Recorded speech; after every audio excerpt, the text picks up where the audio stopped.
All right, everybody, we should be live for our next developer cast here on the Game Wisdom channel. I am Josh Placer, and we've got a kind of a full house here tonight. Our topic is going to be discussing the game dev scene in Brazil.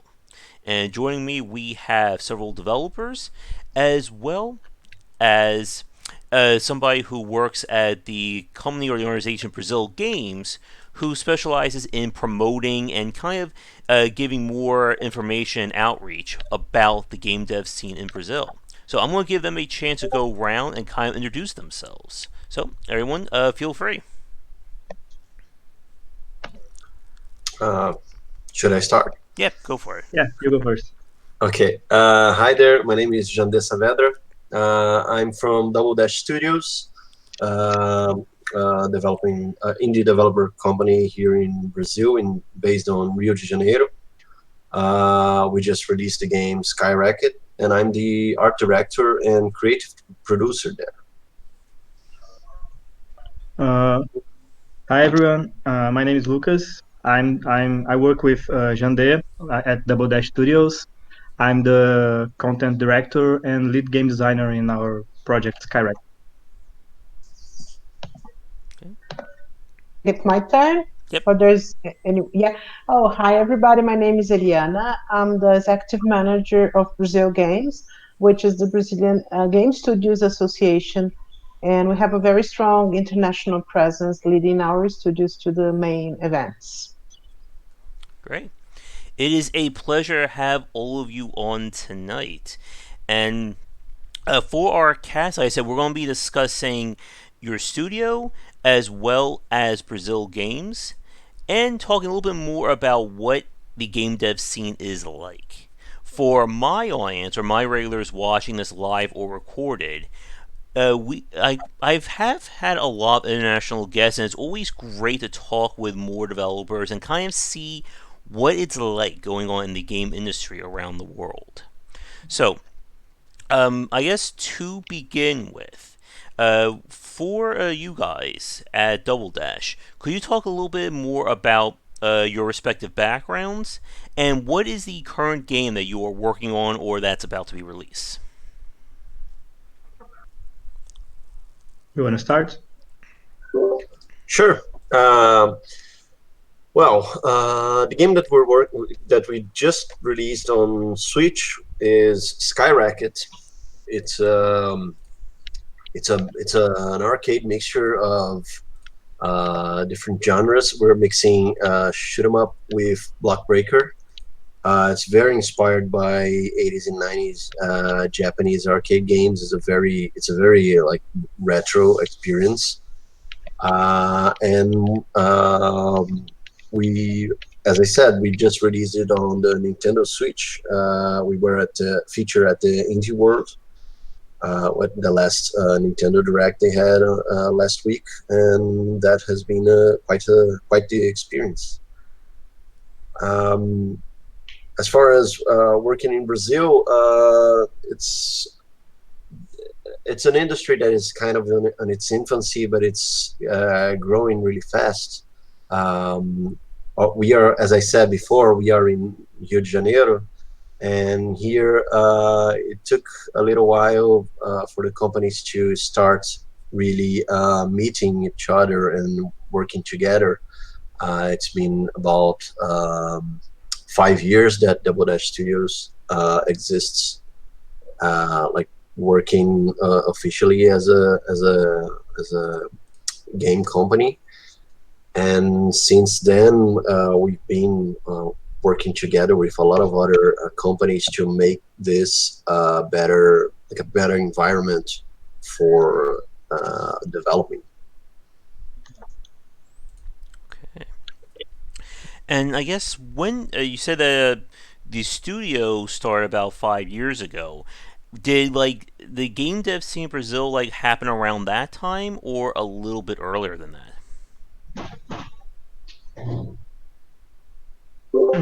Definitely earlier than that, but from 5 years to now, it has grown like almost exponentially, I think. A lot of Brazilian video games are coming out, and not just coming out on Steam, but they're coming out for consoles, and they're coming out all over the world. So yeah, it's been growing and growing pretty fast. For example, we were at PAX East this year, and there were like four Brazilian companies only on the indie mega booth. In comparison, last year we had like two Brazilian companies on PAX East, and we were going to GDC, and GDC was going to have a lot of Brazilian companies showing their games there, but it was canceled, unfortunately. And it's been a unusually strange time around the world in these last 2 months. Yeah. Yeah. Um, Now, a question for you, Eleniana. With regards to Brazil Games, when did that organization start? It was founded in 2004, um, with a very local approach. Like it was we were trying to have some public policies to foster the sector in Brazil.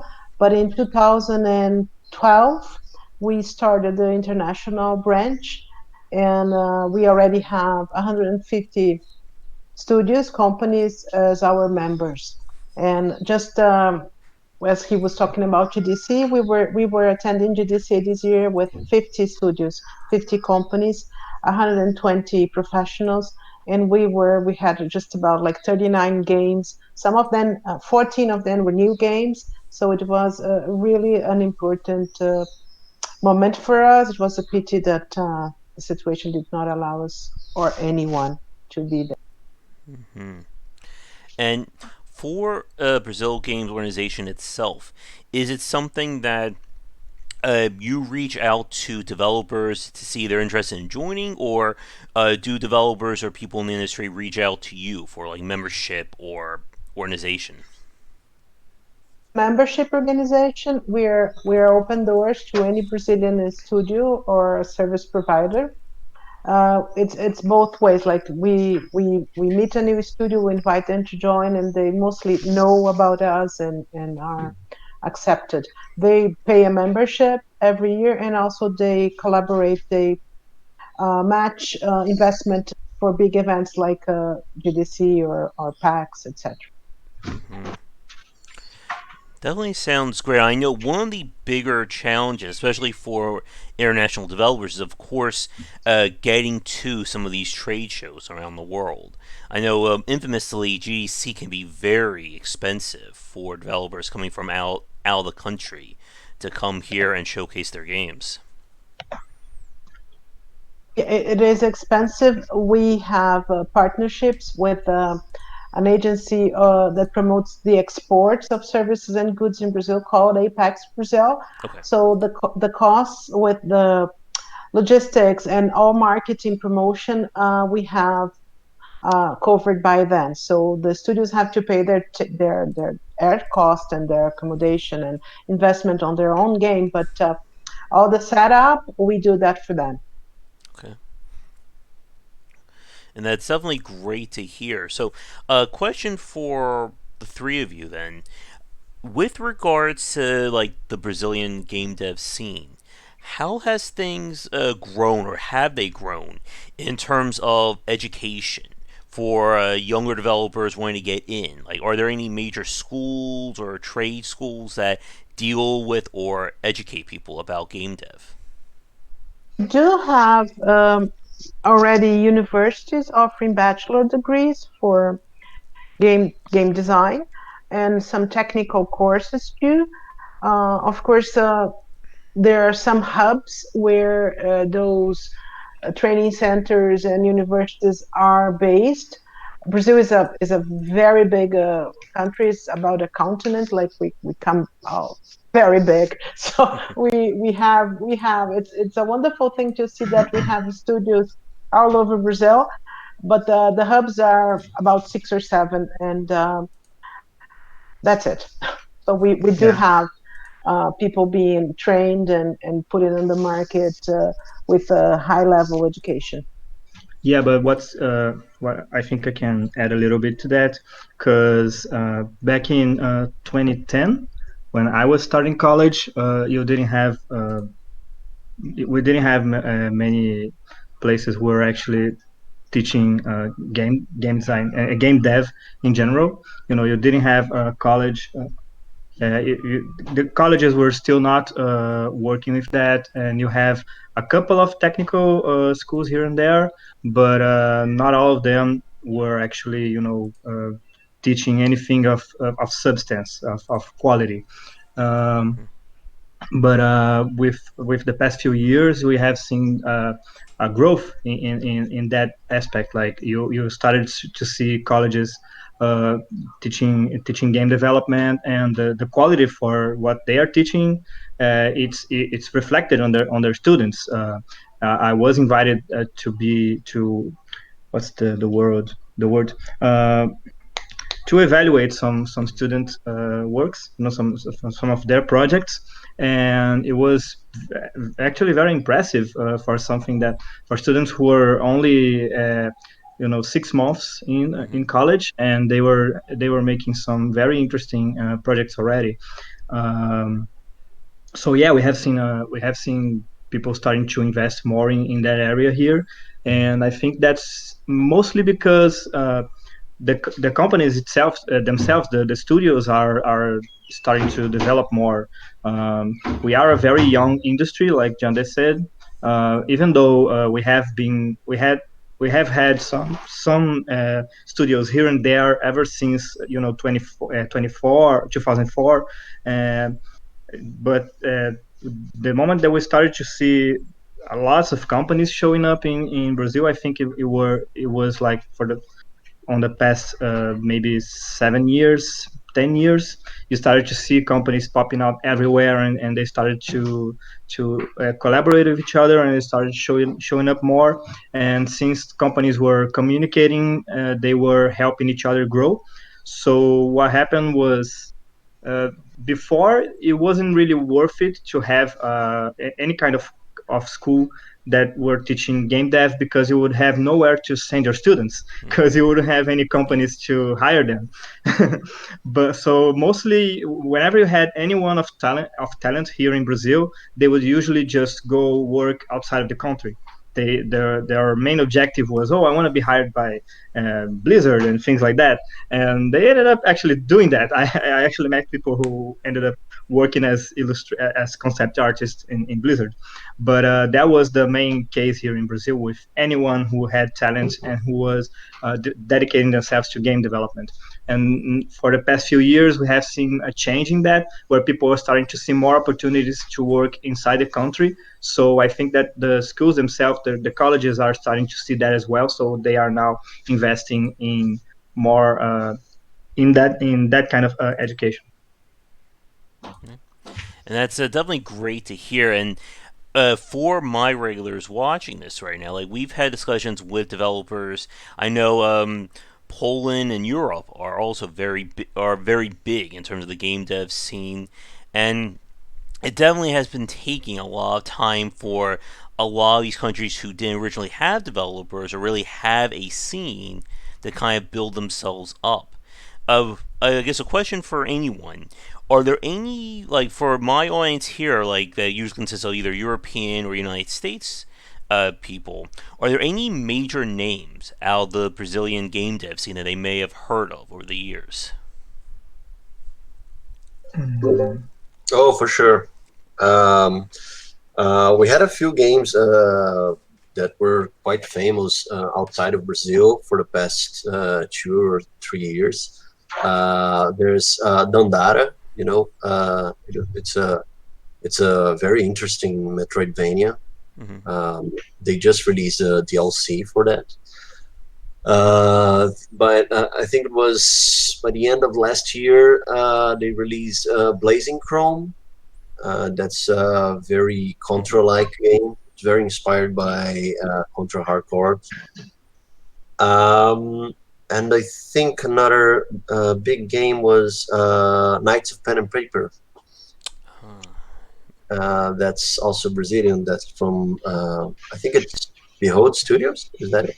It's Yeah, Behold. yes, yeah. You I have can Nice of Pen and Paper and also yeah. Chroma Squad from them, Yes, I know. True. who Just became. recall Horizon Chase, Oh which yeah, is Horizon Chase. Oh yeah, yeah, it's that's an old-fashioned a race car game. right. Starlit, it's a series from Hawkhead, Hmm. also is making a very good job. No Heroes Here from Mad Mimic, That's true. and that's what I what I recall now. Dandara, Pixel Ripped from Árvore, which is a VR game, award winning, won many prizes. Yeah, it's a very And curious VR Celeste, game.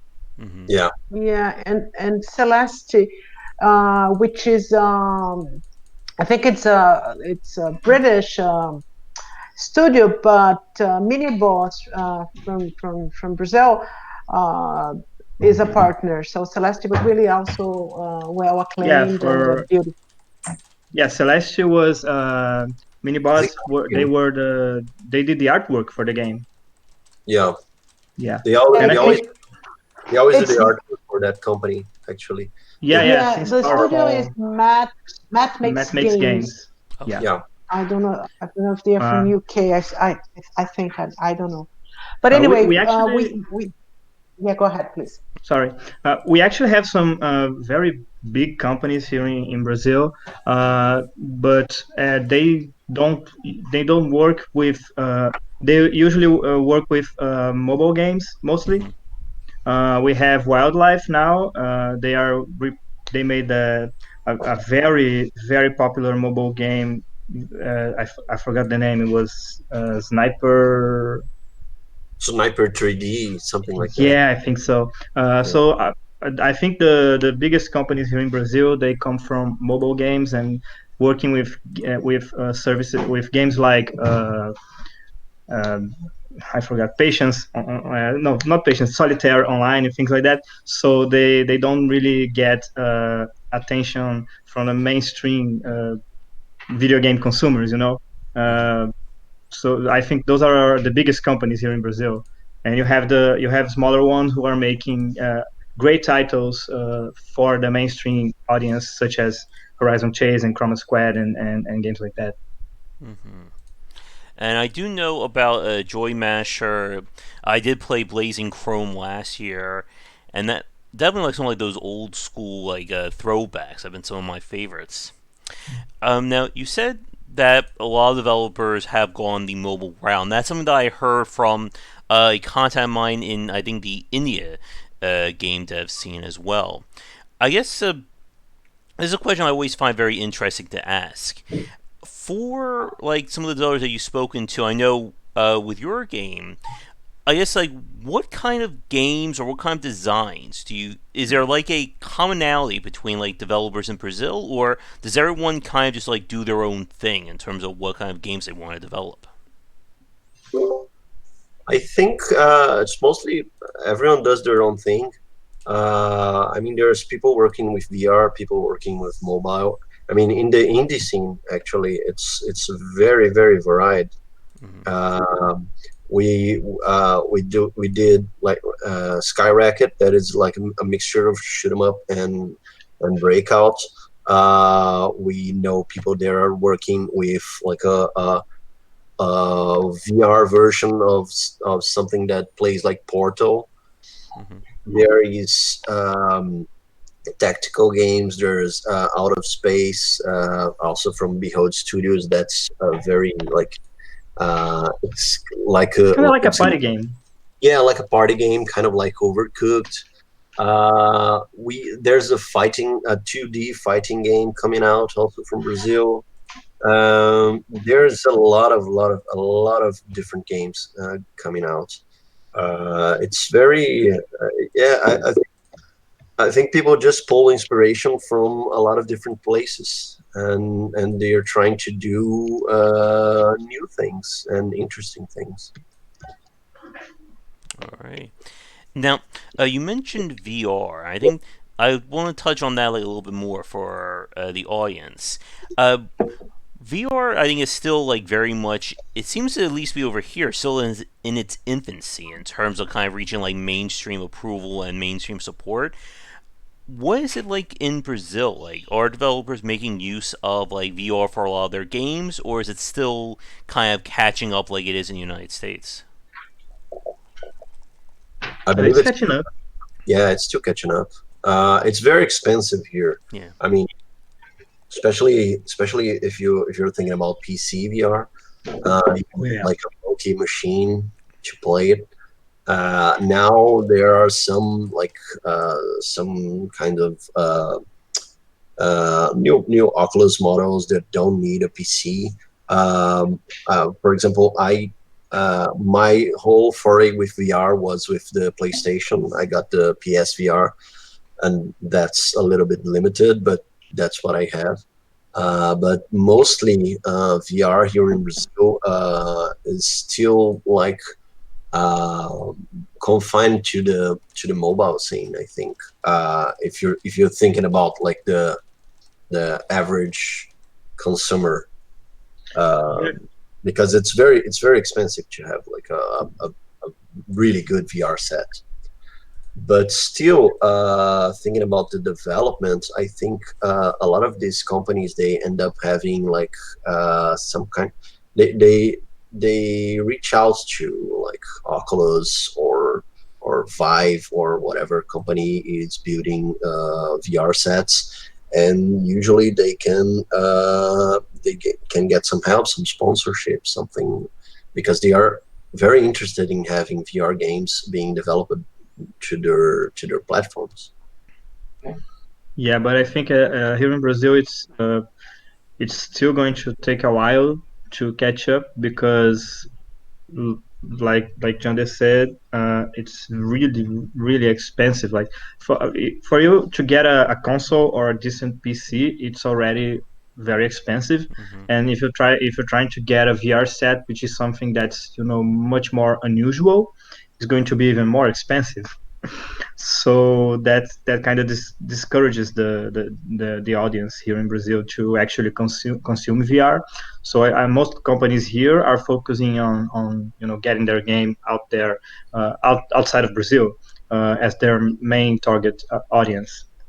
And Mm-hmm. here in Brazil, it's mostly like it's a curiosity. If you have a VR set in an exposition, for example, it's going to have a long line because everybody wants to see what it's like because they've never seen it before. But as far as I'm going to buy this so I can play this at home, that's going to be much less frequent. Mm-hmm. Yeah, Yeah. I think it could be compared to having an arcade at home. Yeah, pretty much. And a discussion about kind of like the issue with exchange rates and stuff like that. That's something that I've been hearing, at least over here, for quite some time when I talk to some of my international fans and gamers. That it has been tough for some countries in terms of getting access to some of these games when a video game can be like $5, $10 American and can be several times that much around the world. And for again, for my audience who are mainly going to be in the United States and Europe, what how has that been? I think a factor for both like Brazilian developers as well as the consumers in terms of being able to play or get access to these games. It can be very complicated, actually, especially depending on what kind of games you're trying to buy. Because, I I mean, if you usually we are used to having like if something costs, let's say, $60 in United States, when it comes to Brazil, it's going to cost the equivalent to almost twice as much. It's going to be like $100 game. um, and the dollar, the relation between the Brazilian real and the dollar has been changing insanely. Yeah. Uh, Did we lose? I think Yeah. it's shifted a little bit. Hi, can you hear me now? Yes. I'm Yeah, I Yeah. don't here. know what happened. Sorry. That's But all right. as I was saying. So people are used to the idea that games are very expensive. And if you look at the console market, for example, Xbox and PlayStation are a little more accessible, but Nintendo is insanely hard to get Mm. any game because it's the most expensive one since Nintendo right now is not actively working in Brazil. So the stores they import the games and they put a very high price at any game that they get from Nintendo. Mm-hmm. So, like once again, this discourages the consumers to go towards certain consoles, and it actually makes it a very weird place where the most popular consoles and the most the consoles that are bought the most are not necessarily the recent ones. You know, like you have uh, you have people still buying PlayStation 2 games because they're everywhere or things like that.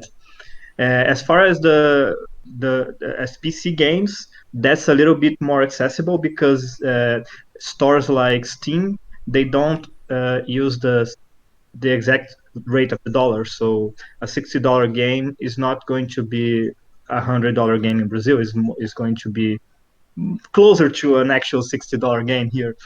So this makes games much more accessible, especially with sales and things like that. So ever since we started having having digital stores being more accessible to anyone who has a computer, this made it much easier for us to distribute and to buy any game. Mm-hmm. Yeah. Yeah, oh, sorry. Oh no, go ahead. Uh, there's a thing that happens when you're converting the price of your game to another country. For example, on Steam, they have like they have this how do you say? It's like a rating. Uh, the conversion won't be exactly like the how much is the currency right now when you're changing the price of the game for another country. It's important to take into account like the minimum wage on that country and how much things cost in there. And that's something that, for example, Steam does automatically. Mm-hmm. So a lot of games on Steam they are actually cheaper in Brazil than they are outside than they are originally, like in the United States, for example. If you make like the conversion, the currency Mm-hmm. conversion, but still, for Brazilian consumers, it can be too expensive for you to like spend money and buy like one or two or three games per month. Mm-hmm. But I mean, it's been worse, especially like games have been like when it was like around the PlayStation 2 era, the PlayStation 1, 2, 3 era, games were really, really, really expensive. I think that's when piracy like ran rampant here in Brazil as well. I think, as Lucas said, digital stores changed a lot of this because games could be cheaper. And I think that we still have a lot of problem getting like consoles because the consoles like hardware is still very pricey here. It's Mm-hmm. very expensive. Um, and as Lucas said, some companies they are more present here than others, like Xbox and PlayStation. They are easier to get games like if you're gonna buy something on the launch date, on the release date of the game, you can still find it for a fair price, but usually for Switch it's gonna be very, very expensive. Mm-hmm. Yeah, and I know like the whole issue of trying to like standardize exchange rates for games has been a oftentimes very polarizing discussion or very interesting challenge for these digital stores. And at least it sounds like things have improved or things are improving in Brazil. Because like you said, like if we were talking about this 10, 15 years ago, before really digital stores were really as big as they were today, it would be so much harder. Maybe in some cases, could even be impossible for some developers to get their games out there, or even just be able to play some of these titles in Brazil.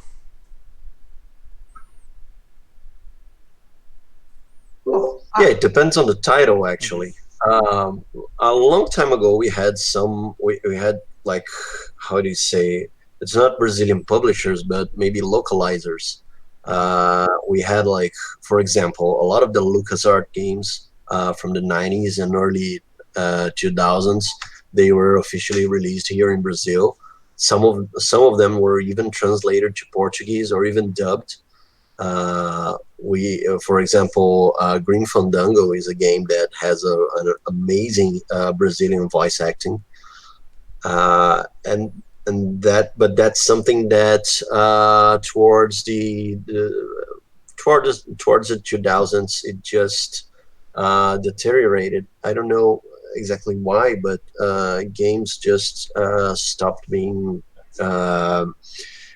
I think it has to do with the digital stores because games stopped being released on boxes, and Mm-hmm. that's something that to like exist they would demand some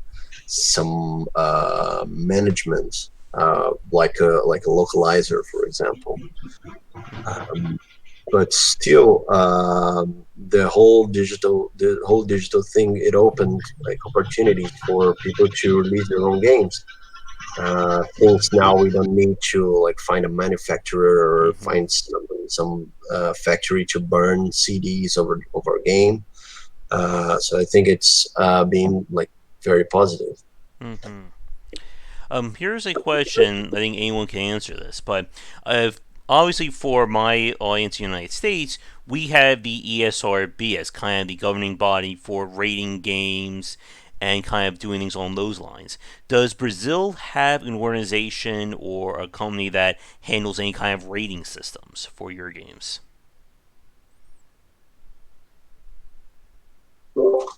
I know we do have a rating. I don't know exactly what the organization is, It's the but ministry. for example, for Skyracket, we got a rating. We got the Brazilian rating through IARC.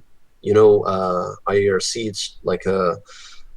It's a rating that just it encompasses most ratings from around the world. So when you go through IURC, you already get ESRB, you get PEGI. Mm-hmm. Uh, I believe they are working to get the one from Zero, the one from Japan. Mm-hmm. Um, but I don't know exactly what the institution is. I Maybe think, maybe Eliana yeah, I think she was going to say knows something. about it. I don't know if my mic is open. Is it? It's on now. Could be said to only put on when you're talking or push to talk. No, no. It was there was a message saying your mic is not I'm performing, but sorry. it's perform. Can you hear me? Yes, I can hear you. Okay. We do have the Ministry of Justice that Uh, rates all the creative Sorry, content written. was I cut off? No, you're still there. Can you hear Ileniana? I can hear you. I don't know if No, you can. actually no. No, Uh no. oh, that's weird. Um, go ahead, Ileniana. Let's. What was the organization? You hear me now? I No. can hear you. I think there may be something going Ah, with good. it. You three, I. Yeah, I believe it's the Ministry of Justice Mm-hmm. that rates all the content on television and movie theaters and uh, creative content. But usually we take the ratings from the original uh, production. Like Mm-hmm. if it comes like a 18-year old from US, we adopt the same system. But it's not an issue here. We don't have any problems with that here. Okay.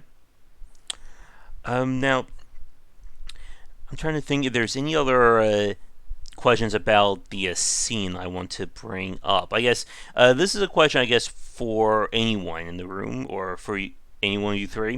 Uh, One of the things I can always be very interesting to discuss, especially with international guests, are any like unique issues that arise when it comes to kind of being a developer in the country. I have a contact I spoke to in Jamaica, for instance, and we had a discussion about some of the challenges in terms of hardware or teaching people about game dev there. For Brazil, and for like my audience watching live recorded, are there any unique issues or challenges that kind of make up the Brazilian game dev scene? Um, I'd like just to say that Brazil is a multicultural country, Mm-hmm. so I think this is unique. Like we have here the largest Japanese colony outside Japan, the largest Lebanese. We have lots of German. So if you could say there's something unique on the creativity side of our developers, is that mix. It's a continental country. So when I know you're not comparing with Jamaica, which is a much more homogeneous culture, Mm-hmm. but think about Brazil and as a very multicultural and influenced by different trends. Like in São Paulo, for example, we have the largest and big Japanese um, neighborhood. So people here are crazy for animes and everything that comes from Japan. So I think this is unique in Brazil in terms of how our games express what is a Brazilian characteristic. It's being multicultural. yeah. Regarding challenges specifically, we already covered the hardware Quiet now. challenge. We can't hear you. I can Can you hear me? I can hear him. I wonder if there's some going Okay. with the Discord. Yeah, something's weird. Regarding unique challenges for here, we already talked about the hardware challenge. As far as price goes. Um, there's one very specific uh, aspect of Brazilian culture that I'm very glad that it has been changing in the past couple of years. It has been turning into a different problem, but it's a way better problem. So a couple of years back, you will hear a lots of people saying that they assuming that if a game is Brazilian, it's a bad game. And I'm talking about Brazilian people saying that. Mm-hmm. It was like there's this idea here that that's lots of people had, that anything that's made by the audiovisual industry in Brazil Mm-hmm. was not so good, with very few exceptions. And this was very strong in games. We will hear that a lot. If you would look at any kind of news article talking about a Brazilian game and go down the comments, you would see lots of people saying that kind of things. And that was very Mm-hmm. that was very bothersome for developers, because we were always thinking like, okay, we are learning, we are trying to do our best, and we know that it comes to a point where we are aware that we are making a good game. And how could we make sure that people are, have an open heart to play the game and see what it's like before just assuming that it's going to be bad because it's Brazilian. And we had to this changed a lot, mostly I think because we started to have more expositions where developers were there with their game, and they get to talk directly to the people. And we just started to get more media coverage with some projects, with some games, such as the ones we mentioned before. And I see that changing a lot these days. And what happens now is that when we go to those events, for example, we are showcasing our game in an event here in Brazil. There are many people who just don't know that there are games being made in Brazil. They come up to us and they play the game, and then when they find out that the game is ours, they just they widen their eyes and they're like, oh, I didn't know that people were making games in Brazil. This is yours. That's awesome. So it's good that we are getting rid of the negative image that people had a couple of years back, but at the same time, it feels like a huge portion of the population still just doesn't know that there are games being made in Brazil. So I think that reaching out to the huge market that we have in Brazil, because we are a very big consumer market. Like Brazil is one of the biggest video game consumers in the world. So, but reaching out to them and showing them that there are Brazilians making good games here, it's something that we are. It's a battle that we have been having lately. Mm-hmm. And also, just maintaining a company in Brazil is very challenging.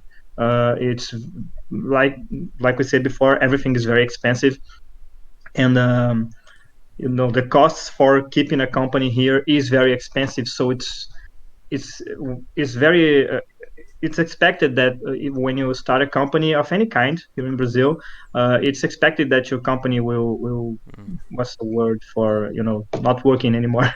I Go forgot. under. Yeah, something like that. It's expected that your company will go under in the first 3 years, and if they survive those first 3 years, then there's a big chance that they have been managed to stay stable and they're going to have a decent future. But it's very difficult, especially when you're working with culture, any kind of cultural product, because uh, I think especially for games we started to have some more incentive from the government regarding game development, and we started having some good government grants and things like that. But it's still very uncommon. You don't really get lots. We don't really get lots of support from our own country when in regards to making games or movies or things like that. It's still very weak. So I think that's the biggest challenge, because we have to just find ways of starting the company and getting that first step that allows your company to stay stable and grow by itself. That first step is very Mm-hmm. difficult, because you just have to find ways outside of Brazil to make it work, or find one of the very rare opportunities here inside of Brazil. Mm-hmm. I don't know. I think Jande and Eliana can hear me. I'm waiting for them to hear this on YouTube, apparently. But if they have anything to add on that, Okay. Anything from you two? Uh, yeah, now we're going to start to have some lag on the conversation. No, yeah, Now we're I, going to start to have some lag on the conversation. no, yeah, Now we're going to start to have some lag on the conversation. Oh my God! uh, yeah, I was listening everything through YouTube. No, yeah, I think Lucas said what I was thinking. That's. I think what I might add is that it also kind of doubles that whole problem about having a company here. It kind of doubles by the fact that it's as I said, an industry that is starting. So a lot of laws or like taxing rules, stuff like that, they are being built now. uh, we some of them we kind of get from IT or from movies, like a movie industry here, but for games, for the games industry, all of that is still being like thought about and being built, kind of slowly, but yeah. It's one of the hurdles of being a developing company here. mm-hmm. And I think that's a very interesting point regarding kind of the misconceptions about the game dev scene or about video games coming out of Brazil. Because it's something that I know a lot of US developers have had to deal with when it comes to what game engine that they use. Around here, the ever popular term here is that if it's on Unity, it's obviously some kind of cash grab game, and that is definitely not true. And it is very hard, I feel, as you were saying, regarding kind of starting up in the game dev scene. This is something that I think all the developers watching this live record can certainly attest to, especially in today's market, with so many games being released on a day-to-day business or a day-to-day trend. Let me see. We said we're going to shoot this for about an hour, and I do want to talk a little bit more about Skyracket itself. Before we do that, just I think two really quick questions for the group. The first one, for developers or anyone watching us right now, are there any like game jams or conferences unique to Brazil that you would like to mention? I'll answer that. Yeah, sure. We organize here in Brazil. Yes, there Oh, is. Oh, We're we're lagging. Um, I don't I think think they can hear me. there's one oh, game jam that we didn't take part of it, but we were like we worked as mentors or as like judge or for the games that they were doing. There's one that is very interesting that is called Game Jam Plus. mhm, Uh, and it's very interesting because it's not just a game jam where they are developing just developing the game, but they're also thinking about the marketing of it.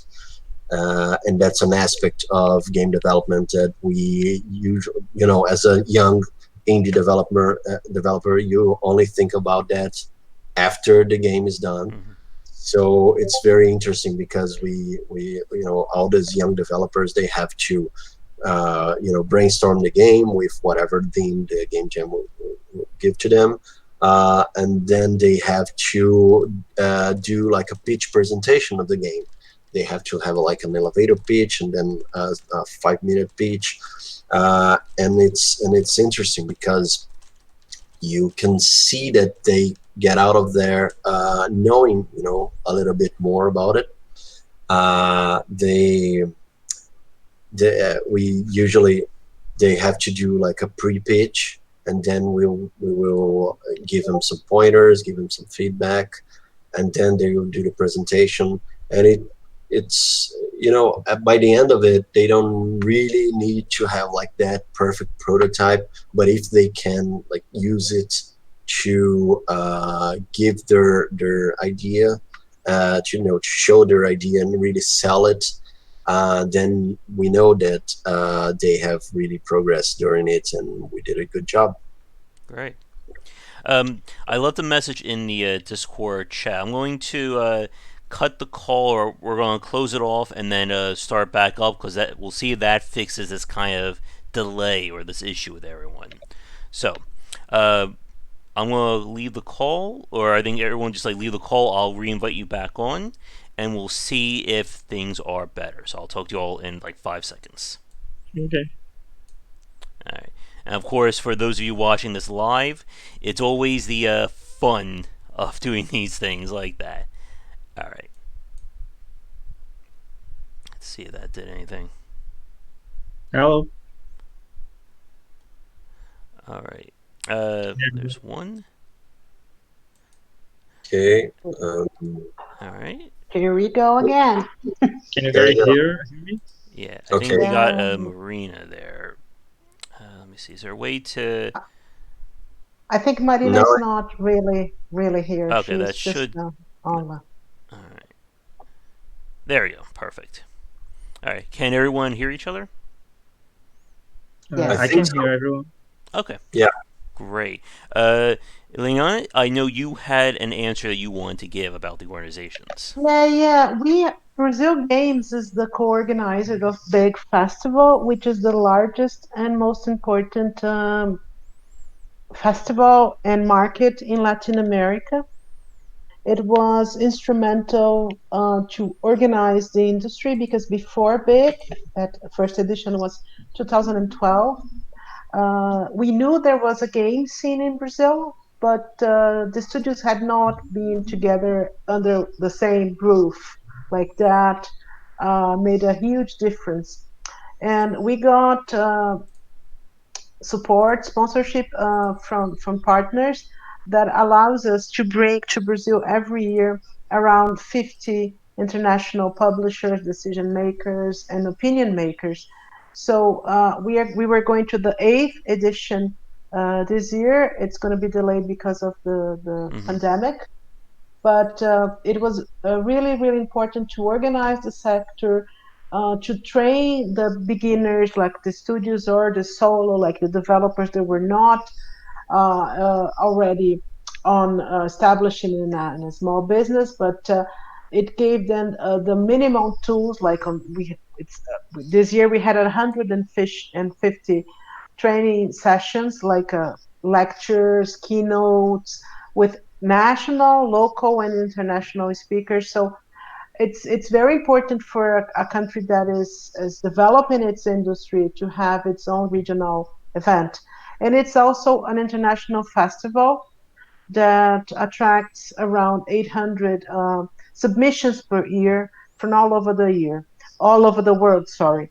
So it made Brazil grow a lot because when we first organized big festival, we set up an exhibition with the 50 top games in the world, indie games, and that was a benchmark that really made a difference for our studios and for our developers to understand what was being developed in other countries, very different countries. You mentioned Jamaica. We had games from Jamaica. We have games from other Latin American countries. So things that you could not easily find online were there. So I think it's very important to recognize what an event like that can make for a game scene in Brazil. Yeah, definitely. And it's great to always hear when countries start having these formal organizations, these formal festivals and meetups to kind of allow the game dev scene to not only flourish, but to show people that there is a sizable number of developers and that there is a market in these respective countries. Regarding market, we never mentioned that during this conversation. We were talking more about the industry, our capacity to develop and Hmm. produce games. But on the other side, like the Brazilian market, like who consumes and plays, it's a huge market. It is the depending on if you're paying or not paying, Brazil varies from the fourth to the 13th largest consumer markets for games in the world. It's huge. We have here around 220 million people using smartphones. It's of course compared to American, the revenues are not so high, but it's about 2 billion um, dollars per year in total revenues in Brazil for the consumer side.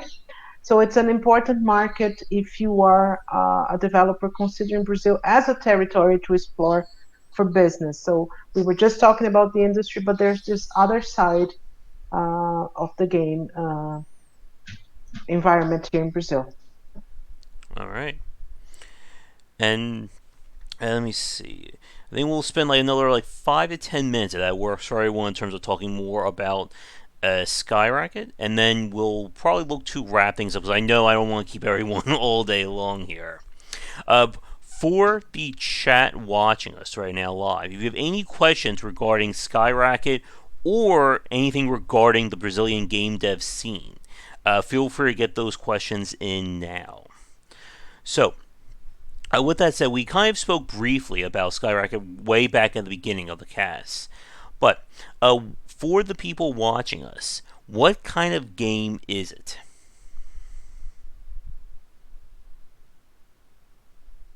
Okay, so Skyracket, it's a mix between a block breaker and a shoot 'em up. So basically, you are in this very arcade-inspired game, and the environment feels like a shoot 'em up, where you're flying around freely and you have enemies shooting at you, but you are unable to shoot back at them. Like you don't have a weapon for that. All you have is a racket, and you have to bounce enemy attacks back at them. So that's where the block breaking element comes in. So basically, you spend the whole game trying to position yourself correctly to find the shots that you can deflect, while you're trying to dodge the shots that you are unable to deflect, and racking up score, because your attack, it's a ball and it's going to be bouncing everywhere, breaking everything, and just making everything explode and giving you points. It feels a lot like playing a more dynamic kind of block breaker, where your life is constantly being threatened by cute enemies and things like that. And how long has your team been working on it for? A couple of years, I think. Yeah, it was about 2 years. The first version for Skyracket came out in 2015. It was a game jam project. It was for the Indies versus Gamers game jam that was promoted by PewDiePie, Markiplier, and Jacksepticeye. Um, And I guess what kind of like attracted like you and your team to doing this kind of old school throwback, but with kind of like combining these two usually like not usually two genres that aren't we usually don't see them together. I'm sorry, Uh, I crashed for a while, for a second here. Oh, I yeah, lost a little bit I of can audio. I can answer that. okay. Okay. So yeah, it's those are two genres that I don't they're not usually seen together. Actually, we haven't found a game that actually plays like Skyracket, so we're calling it a different genre. We're calling it the world's first shmup breaker. But the idea actually came from Lucas. He thought about a game where you would play with a kid with a racket, flying around and deflecting fire. But the whole idea about how you would aim on your enemies, how that would work, that was something that we had to solve. That was one of the problems with the idea. So after a while talking about that idea, we thought about using the block breaker, the way that block breakers do to aim. That is like angling the character. Like, for example, the pedal, you would angle the pedal like this, and if you were here, it would just angle the ball, whatever. So that would give you an immediate response and keep the game very dynamic and keep the action flowing. And when we had the opportunity of doing that game jam that Lucas talked about, we already had that idea on the back pocket, so we thought about doing it. And the theme of the game jam was arcade, so that kind of fit very well because we were mixing two arcade genres, and that's where we took the inspiration also to do the whole 80s Japanese arcade visuals. I mean, we love pixel art. We've worked with pixel art before a few times, a lot of times actually. So doing the game on pixel art was kind of there from the start, but doing like with all those very bright colors, a lot of pink and yellow, and doing it as crazy as possible with crazy enemies and like zany bosses, like giant bananas, all that came from the inspiration of 80s and 90s crazy 16-bit games and arcade games. Yep, and we've certainly have seen. And I'm hearing myself now. And we are certainly seeing like from the independent or from the indie dev scene, more of these like unique takes on like retro style games and kind of like that arcade design. I still think it's kind of tough to get like modern audiences interested in it. Like in turn, like if you didn't grow up playing those games, I guess for your team, uh, have you done like anything in terms of, I guess like, I guess in terms of like expanding There you go. My headset just went out for a second too. That's great. Everyone's having issues now. Have you done anything in terms of, I guess, iterating or elevating those two different genres for Skyracket?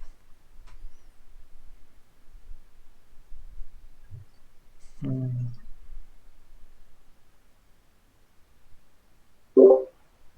I'm Yeah. sorry, I don't think I got the end of the question.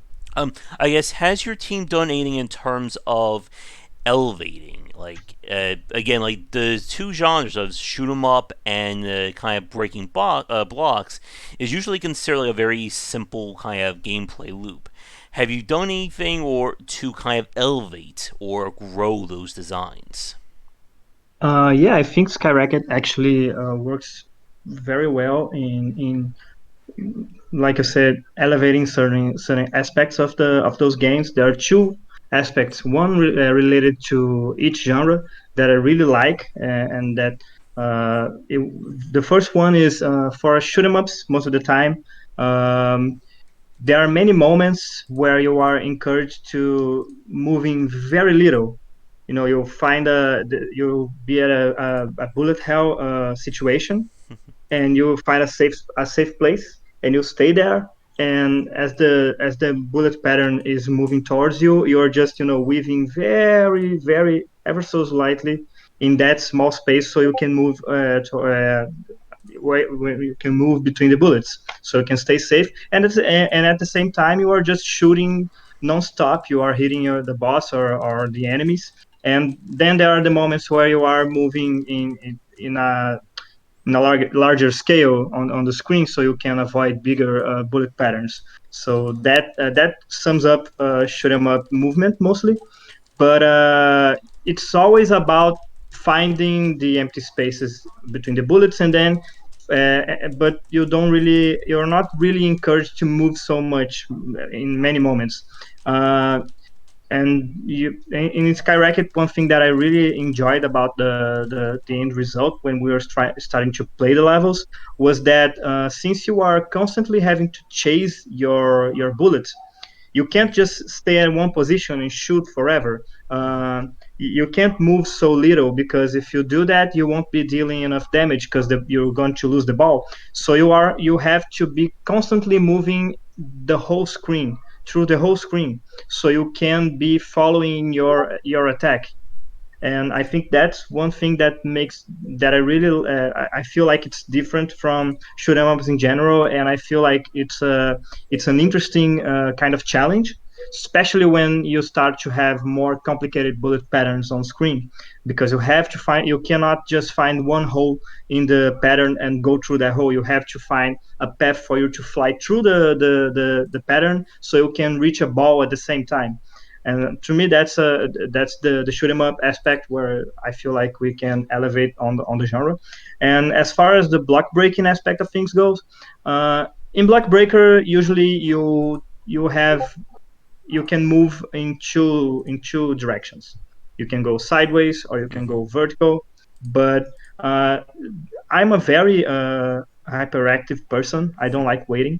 So when I'm playing a game like a block breaker, as much as I find it very fun to watch the ball bounce around and break everything, I hate having to wait for the ball to come back to me so I can bounce it again. So if I have the opportunity to go all the way to find the ball and hit it again, I'll do that. And in Skyracket, you can do just that. You can fly along the ball and keep hitting it as much as you want. You don't have to wait. So it gives you more control over the pacing of the match. If you feel like waiting for the ball to do its job, and then you're just staying safe in the other corner of the screen, you can do that. It's fine. The game's going to work the same.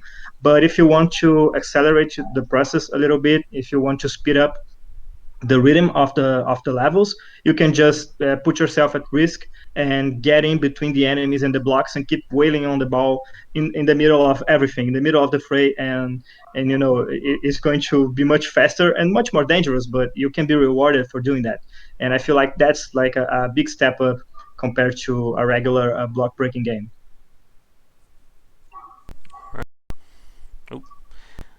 Oh, let me see. There's anything else regarding Skyrack? I know we've had some connection issues over the course of the stream. Um, you said that you've been working on it for about 5 years. I think you said, or 3 or 4 years. Yeah, about 5. Ooh, that's my headset there. 1 second. There we go. I guess, has the game changed at all from the original concept during the game jam to where it is now? Oh, completely. It has changed a lot. Uh, we added. I mean, the game, the projects always evolve a great deal from the original concept to the final game. I believe. And the game jam version was much more inspired by bullet hells. So you have a much bigger amount of bullets on screen. The character has a very small hitbox, which was actually kind of hard to see on the game jam version because he didn't have like a very clear spot that represented the hitbox. But it was mostly inspired by Bullet Hells a lot. So were working toward that direction more. It just you're constantly dodging and you have very tight spaces, which, as I just said, I don't feel like it's the best option for Skyracket because it's much more interesting to have you flying around the screen and try to avoid everything. Um, we added I think one of the biggest additions was the dash because now you have an option to move way faster. You have a smaller hitbox, so you can use that as an evasive maneuver, and it helps you with what I said of chasing the ball constantly, and it just makes the game much more dynamic. And also two players because it was something that we were unable to do during the game jam, and it just feels like a different game when you're playing with someone else. You know, I think couch multiplayer always has that kind of effect on games. You know, it feels very different. Mm-hmm. I don't And know if Jandé wants to add anything to that. okay, the game with that 5 second delay.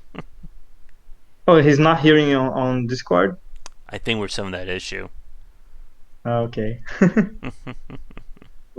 The whole multiplayer thing. You see, when we did the first prototype, the name of the game was Racket Boy because that's the name of the character. When we did when we thought about doing multiplayer, we thought about doing another character, and naturally we did Racket Girl. But we wanted them to be both to be protagonists. We didn't want a Sonic and Tails or a Mario and Luigi thing. So that's when we decided to change the name of the game to Skyracket, and that's how the game is known now.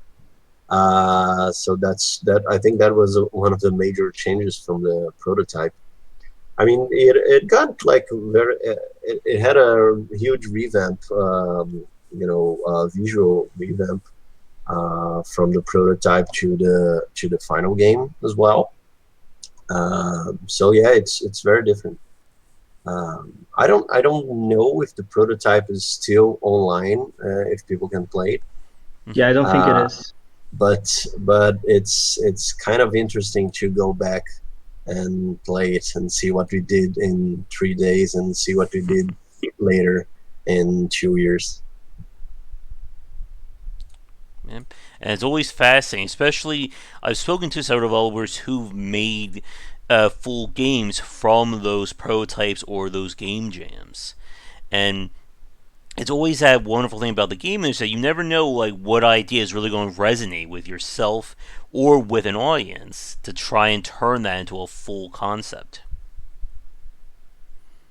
Yeah, the whole mix of genres that worked really well from day one. That's something that we are very pleasant with because what we were asking about what we did to innovate for audience. I think that mixture that's just what innovates our game. Whenever we're showing the game on shows or events, there's always like when we're watching a person play the game for the first time, they always like they get to the game thinking that it's like a regular shoot 'em up, but then when they finally when they strike the first ball with the racket and the ball goes back and hits the enemy, there's always this there's this aha moment that is really really good and really satisfying. And people just you see people's faces like glowing. Oh, okay, I get it. This is what it is, and I like this. So yeah, I think that's something that was there from day one, and I think we could use it really well on the final product. All right.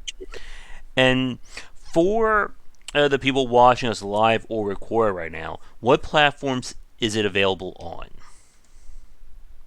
It's available on Steam.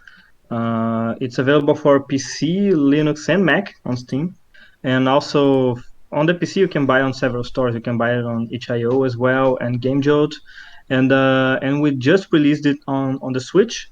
If you saw the latest Nintendo Indie World Direct, it was actually showcased there, the Skyracket, and was released the same day, so you can get it on Switch. So two things that I want to say about that for anyone who's interested, and also for anyone who might have some doubts about the game, because we heard a lot of people saying like, "Oh, I don't really like that kind of game," and gladly for me, there are many people who said that, and then they after they played the game, they actually liked it, even though it's not usually their kind of game because they're thinking about shoot 'em ups. So if you're still having doubts, you can go to Steam and play the demo. We have a demo. It's two levels and a boss, so you get a really good feel of the game, and then you can see if it's something that you will enjoy or not. And we are also doing when is this? Oh, this is live right now, Yeah. right? So I can say it anyway. We're having a giveaway on Twitter, so you can go there and like the tweet and retweet us and things like that, and then you might get a key for Steam. Yeah. All right. Trying to think. There's any. I guess for the three of you, anything regarding. Oh, there we go. All right. For the three of you, are there? I guess first for both of you, anything else regarding Skyracket that we didn't touch on that you'd like to bring up before we begin to wrap up the cast? Mm, yeah. I apologize in advance for Tennis Star. If you play the game, you understand what I'm talking about. For me, that's it. All right. All right. I guess anything from you, John?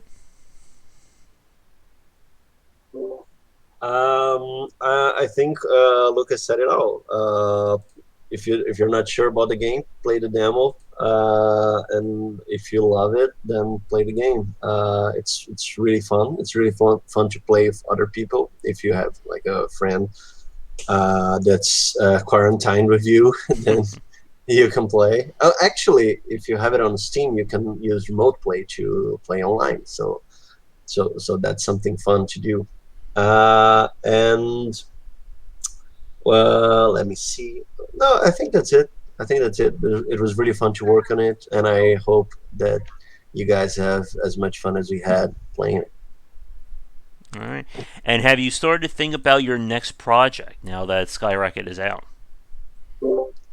We have a few projects on the way. Yeah, nothing that we can talk about, but we have a couple of projects, and but they're nothing like Skyracket. Actually, they're very different. I think that goes with the whole variety thing you were talking about.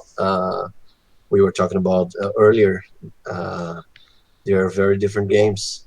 We do think about doing another Skyracket. That's something. I mean, we love the project, and that's something that we have a lot of ideas for sequels or even spin-offs. But that's not something that is on the near future. But it's on the future. I hope. Great. And one final question, or a few wrap questions for Leniana. Anything else regarding Brazil games or kind of the organizing the Brazilian game dev scene that you would like to touch on before we begin to wrap things up? Oh, we are a great territory both for development and for consumer. So consider Brazil on your plans, and we are open for business. As soon as we have the new dates for Big Festival, which is our major and darling event, Mhm. we will send communications to everybody, and I really hope to see you here too. Great. All right. I think with that, we can begin to wrap things up for this cast. It was a pleasure hanging out with the three of you today. Best of luck with both Skyracket as well as, again, growing the game dev scene in Brazil. Thank you. Thanks. It was great being here. All right. Yeah, it was Uh, awesome. Thanks for having us. Not a problem.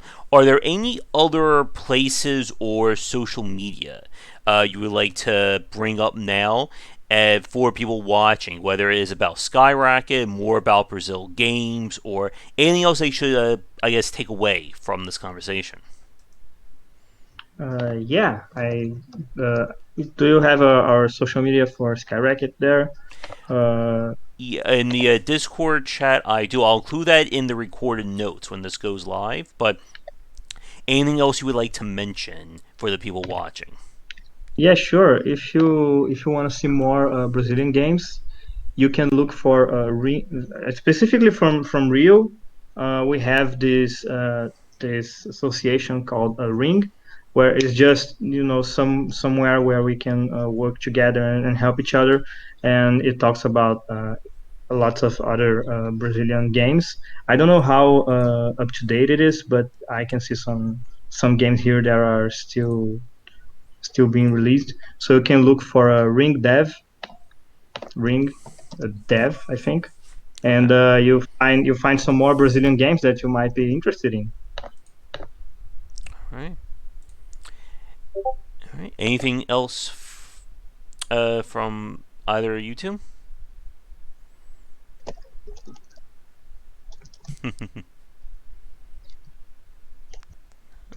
I guess no. Again, we have a 5 to 10 second delay going on.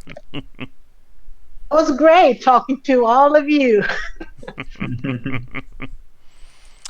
All right. I Uh, think.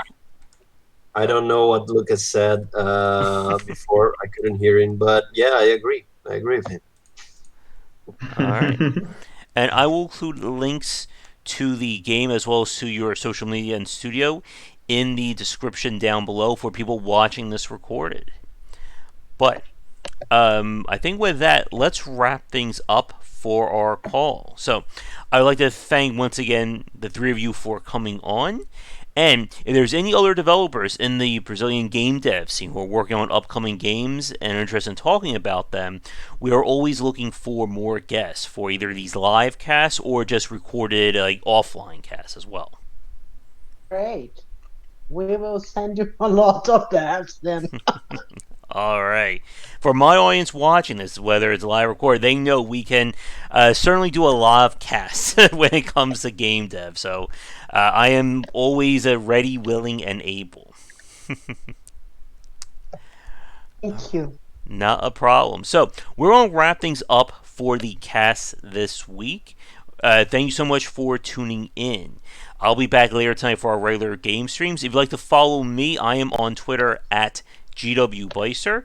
There is a link to our Discord and Patreon link down below. Discord is open to everybody, so if you're interested in game design at all, feel free to join.